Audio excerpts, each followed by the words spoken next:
Hello everyone and welcome back. In the last lesson, we learned from a high level what it is these security rules are trying to do. In this lesson, we're actually going to tackle writing our first security rule. And the first thing we're going to write it for is the users collection that we have. So let's just quickly take a quick step back and understand the moving parts inside of our user flow from the get-go. Because we're going to actually retouch upon a lot of topics that we touched over before, but in the context of security rules. Let's just go back to our application for a quick second and look at our getSnapshot from userAuth method. This was inside of our Saga, and as we remember what happens whenever a user actually signs in, we get some userAuth object that we then use to call our createUserProfile document method inside of our Firebase utils. If we were to just quickly console log this userAuth object, we will remember that what this userAuth object has is actually a little bit different from what it is that we're storing. This auth object has all of these properties on it, because this auth object comes from the actual authentication section of our Firebase. This authentication happens through our Google provider or through our email and password. But in the case of our actual application, we take this user auth object and we use it to create a new user profile document. We might pass in the email and we pass in the UID, which, as you remember, is the ID that automatically gets assigned to every authenticated user inside of our application. We use those properties to actually build out our user profile document, which is inside of our database, inside of our users collection. And why this is important is because we're actually going to need this UID as well inside of our security rules. And right now it might seem confusing, but I promise you that it will make sense once we start writing it. Just remember that there is this auth object, which is different from the actual user document that we have stored. So let's actually explore how these two things come together inside of the security rule that we're going to write for our users collection.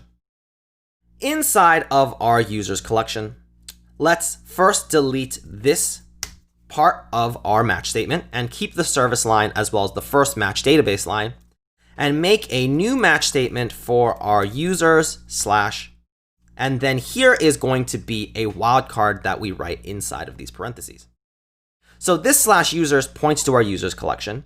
This / and then the parentheses here, we are actually saying we want to target all of the documents. The reason we do this is because we sometimes need access to the actual object that is being stored. For example, if we wanted to make sure or do something with the name, we can access the name or the email, for example, on this user object that we have stored. We can actually access it by saying here user.data.email or user.data.displayname. This .data property allows us to access the different attributes on this user document reference object. In our case, however, we want the ID. The ID in our case is not stored on the data. It's actually what's used to reference the data object here. This is the ID, but it's not actually a field on this object. So what we need to do in order to access it is leverage one of the available wildcards we have inside of security rules. So what are wildcards? Wildcards are kind of like these methods that Firebase gives us access to inside of these security rules that allow us to fetch specific things. So in this case, this user object here, we saw how we could get different properties off of the specific document object model that we're using. In this case, we only want the ID. So we can use the wildcard ID like this, which lets us access the identifier of this document reference object. If this was, say, collections, you would do the same thing by saying collection ID. Just by writing the syntax, Firebase understands that what you want to access is the ID itself. So by doing this, we now have access to the ID that we can use inside of our actual rule. We've so far only seen us do hard allows like this. If I were to say allow read, I'm saying that anyone can read all of the things related to our user's collection. But we actually in production don't want this. We only want the user to be able to read their own user object. We don't want them to be able to read other people's user objects. We also definitely don't want them to write and overwrite other people's user objects. So this allows us to actually do so. And we do this through a conditional. Conditionals inside of Firestore security rules look very similar to conditional inside of JavaScript. It's also an if statement. The way that we write it though is a little different. First we're going to say is allow read, so what we want them to be allowed to do. And then we put this colon. After this colon, we'll put if, and then here is the actual condition itself.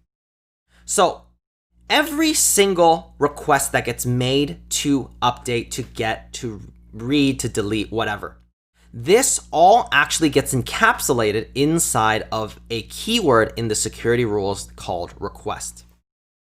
This request keyword is essentially an object that represents the request coming in.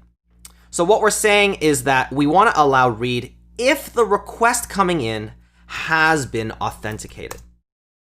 If the request coming in to get a user document object is not authenticated, we definitely don't want to give them the user object, because then nobody inside of the application, if they're on our web app or if they download our code and they're trying to access our user objects but they're not authenticated, why would we ever want to give them any of our user data? We definitely wouldn't. So we want to say that if request.auth does not equal null, remember here, we're allowing read only if request is authenticated in the first place. So if the request.auth is not null, then we also want to make sure that the user that is authenticated is only able to get their own user document object inside of our database. So here we're saying we're allowing the read if the request.auth is not null. This auth happens to be an object that has on it the UID. And this auth object looks very similar to the one that we explored earlier in the course when I console logged it out from our Saga. So what we're going to say here is that the request.auth.uid must also equal the user ID of the user object that they're trying to get in the first place. So what this rule is saying is that I'm allowing read if request.auth is not null, so they're authenticated in the first place, and the UID of the authenticated user matches the user document object that they're trying to get. So this is pretty much the only user rule that we want to write for allowing them to read. In order for us to actually test this, we don't have to publish this code yet. We can test this using the simulator. The simulator allows us to actually run against our security rules here before we publish them, because sometimes in production, our code already depends on the existing rules of our database. We don't want to screw anything up and ruin the experience for our users that are currently using our application. So we test them inside of this simulator. So you click this tab for simulator here, and here you're able to simulate different types of requests. The one that we're testing, of course, is get, because we're trying to test our read rule. So here we want to say that I want to test get against our user document, and the document I'm trying to get is this one. So let's just copy this over, and this is the ID of the user object I'm trying to get. Now, this authenticated tab is turned off, meaning that we're doing an unauthenticated request. So if we run this, we'll see that the simulator read was denied because the request is not authenticated. So far that's working. Next, let's test if we actually are authenticated. And what we want to authenticate is, let's say, our custom authentication.